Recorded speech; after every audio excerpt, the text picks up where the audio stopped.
Esse vídeo de hoje é um dos vídeos mais importantes a respeito da revisão da vida toda. Portanto, assistam esse vídeo até o final, prestem muita atenção, desenvolvam seu intelecto para vocês poderem entender o que eu vou falar para vocês. Sem essa parte constitucional, não haveria essa revisão da vida toda. E vou explicar para vocês aqui, desde o início, para vocês não terem dúvidas a esse respeito. Mas antes que eu fale do vídeo propriamente dito, não se esqueça de se inscrever no meu canal, de o seu like, fazer seus comentários. E quero agradecer aqui de coração aquelas pessoas que já se inscreveram no meu canal, as pessoas que vêm fazendo comentário, que vêm prestigiando o meu trabalho. Sabe que eu faço um trabalho sério, eu não estou aqui apenas para ganhar like de vocês, não estou também aqui pensando em pegar clientes, não é isso. Eu estou aqui tentando trazer orientação para vocês, trazer um pouquinho daquilo que eu aprendi na minha graduação, na minha especialização, no meu mestrado para vocês, principalmente nessa matéria constitucional. Por isso eu resolvi fazer esses vídeos para vocês desde o início. Mas por que eu estou fazendo esse vídeo hoje sobre matéria constitucional? Porque muita gente me perguntou no vídeo anterior a respeito do acórdão, porque tudo se fala a respeito do acórdão. E é importante o acórdão. Sem o acórdão não tem muito o que fazer. Por isso, eu quero falar para vocês hoje a respeito dessa matéria constitucional. Sem a matéria constitucional, não teria nem revisão da vida toda. E vou mostrar para vocês aqui como funciona. Para vocês terem uma ideia. É óbvio que aquelas pessoas que já vêm há muitos anos, que entraram com o processo lá atrás, esses heróis aposentados, que ficaram indignados com a lei de 1999, que suprimiu os direitos dos aposentados daquelas contribuições anteriores a 1994. Essas pessoas vêm acompanhando, provavelmente seus advogados vêm orientando. E essas pessoas também vêm acompanhando junto à justiça e vendo os julgamentos.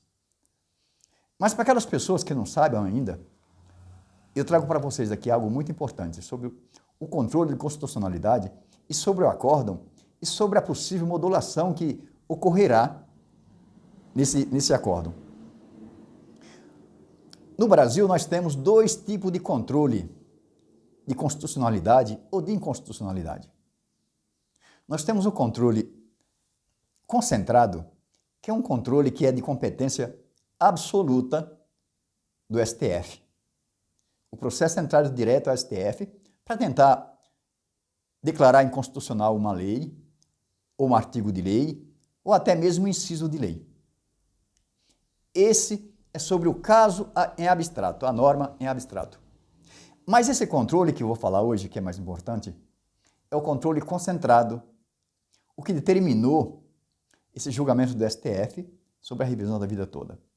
O que é um controle concentrado? Aliás, o controle difuso. Esse controle, ele é realizado por qualquer juízo, o tribunal do Poder Judiciário. Aqui se analisa o caso concreto. O caso concreto, aquele artigo de lei está ferindo aquele direito do aposentado, aquele caso concreto. Por isso abriu esse precedente das pessoas entrarem com o processo pedindo a declaração da inconstitucionalidade do artigo da lei de 1990, para que pudesse abrir um precedente e os aposentados requererem uma revisão da aposentadoria com base em todos os recolhimentos e não naqueles recolhimentos de 1994 para cá. Esse é um ponto. Isso aqui é o controle difuso, que foi esse controle que foi entrado pelos aposentados. Vários aposentados entraram com esse processo.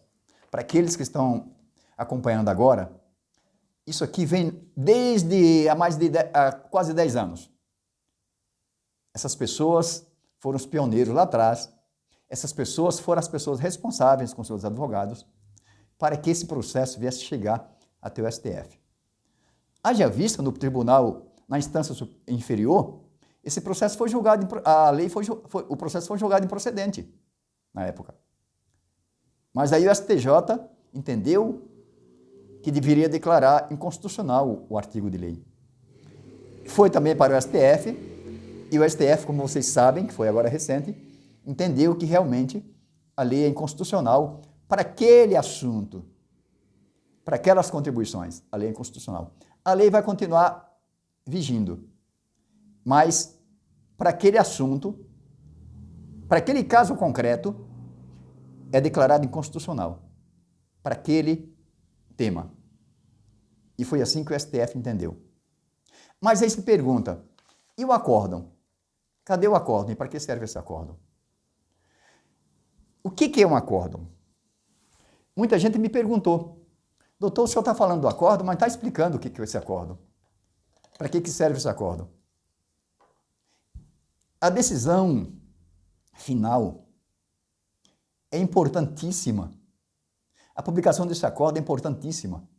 O que é importante aqui para essa revisão da vida toda não são aqueles cálculos que tem que fazer, mas sim a publicação desse acórdão. Mas o que vem a ser um acórdão? Acórdão é a decisão final proferida sobre um processo por um tribunal superior que funciona como paradigma. Esse acórdão vai funcionar como paradigma para solucionar casos análogos. Funciona como base, ou seja, todos aqueles processos que já estão tramitando na justiça e os que irão tramitar na justiça, esses processos vão seguir esse acórdão. Ou seja, a parte constitucional fica resolvida, fica decidida. O que se vai questionar é só sobre os cálculos, se as pessoas têm direito, se houve prescrição, se houve decadência. Mas a parte constitucional, que é a parte fundamental para essa revisão da vida toda, ficou decidida. Por isso precisamos dessa publicação desse acórdão. Vai partir tudo da publicação do acórdão. Antes que saia o acórdão, os tribunais inferiores e as varas da Justiça Federal não podem fazer muita coisa. Vai esperar o acórdão. Mas aí as pessoas também me perguntaram, o que vem a ser essa modulação, doutor? Modulação. A modulação dos efeitos da decisão de inconstitucionalidade, quando o STF limita a eficácia temporal das suas decisões judiciais em controle concentrado ou difuso. Isso aqui é uma definição. O que significa essa modulação? O STF ele vai analisar no acórdão, quando sair essa publicação do acórdão, vai estar determinado isso. O STF pode entender, veja só, pode entender. Não estou falando que vai entender, eu estou falando que pode entender que o julgamento do acórdão gera efeito de caráter da data da prolação da sentença, da decisão, como também pode entender que esses efeitos podem retroagir. Entenderam? Modulação. O STF ele pode limitar a decisão. Ele pode limitar ou ele pode abranger um pouco a decisão. Tanto o STF pode entender que deve ser aplicado de forma retroativa, ou seja, aquele que já aposentou há muito tempo, que ele deva receber a diferença de todo esse tempo, respeitando a prescrição. Ou o STF pode entender que esse efeito vai surgir a partir da prolação da decisão do acórdão. Por isso que tem que esperar o acórdão para se verificar se ocorrerá essa modulação. Como o STF também pode entender a respeito até mesmo da decadência. Muito embora o artigo 103 da Lei 8.213 de 1991 entenda que o prazo decadencial é de 10 anos, mas o STF ele pode entender que não, no caso desse acórdão aqui.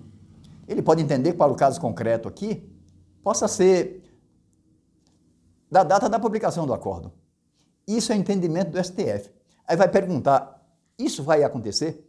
Não sabemos. nós vimos que essas matérias são matérias muito complicadas. Vimos a dificuldade que teve essa matéria junto ao STF, que mesmo assim ainda teve 5 votos contra os aposentados e tivemos 6 votos a favor dos aposentados. Mas vimos argumentos de todas as espécies, no tribunal. Vimos o ministro Gilmar Mendes, por exemplo, com aquele conhecimento constitucional que ele tem, que é um grande professor de direito constitucional, mas para o mal. Aqui era para o mal, né? Não era ao bem-estar dos aposentados. Aliás, eu li um livro do ministro Gilmar Mendes, quando eu estava fazendo mestrado, sobre controle concentrado de constitucionalidade. O cara é uma sumidade, mas infelizmente para o mal. Geralmente contra a sociedade. Foi a conclusão que eu tirei depois que eu li o livro dele todo para fazer um seminário na faculdade. É o que eu tenho que trazer para vocês hoje a respeito do acórdão. Vamos aguardar o acórdão, vamos verificar se esse acórdão vai trazer alguma modulação para poder entender sobre a aplicação do direito no caso concreto para cada um.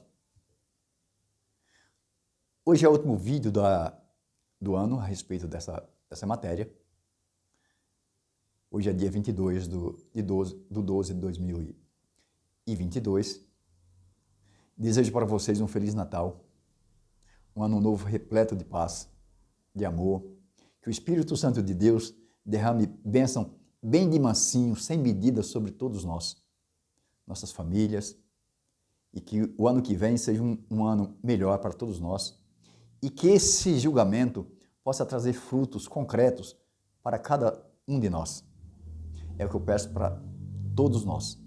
Por hoje é só e fiquem com Deus.